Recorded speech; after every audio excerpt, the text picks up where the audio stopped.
انتر خانم، من تا میرم میام نگیری بخوابی ها. پدر شوهرت هم خوابه، یه صبحونه بهت تو هم بیام، فهمیدی یا نه؟ با من درست حرف بزن، کلفت نیوردی که خودم کارم بلدم.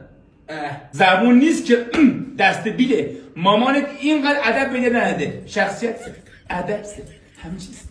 تو اصلا هیچ میدونی مارادونا خواستگار من بود؟ به خاطر شما دهاتی رد کردم. 7 جد آبادت هم هنوز دهاتی هن. ما تو هم حالا گوسفند برداشتیم آوردیم شهر. انتر خانم، کی جدا میشه من دستت خلاص میشم، به اینجام رسیده. توهم زدی انتر خانم، دیگه سفارش نکنم برم بیام بگرفتی باشی خوابیده باشی. از وسط دو نزد میکنم ها. انتر خانم.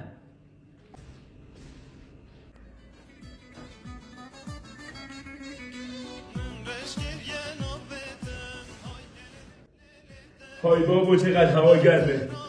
سلام زندگی، سلام عشق. مامان کسی خونه نیست؟ اینا کجا رفتن؟ وای من قربونی عشق.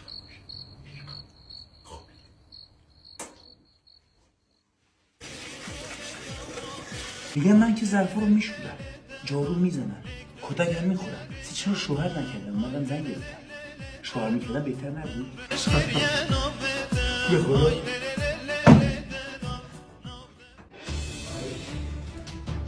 آی آی تو باز دستم تو میزم پدر سر.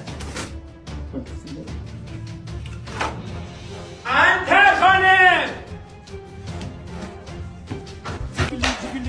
وای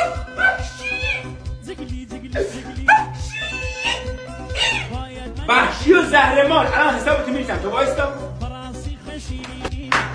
گم شو پدر سگ زنزری. تا الان کجا بودی مال گروک؟ رفته بودم برای خودم توتون بخورم، خود این ناسه احتر بده. خدا کی نبینم که داغی چه عروسی آقه. از تو من رفتم هیچ کار نکردی. لنگزوره لنگزور.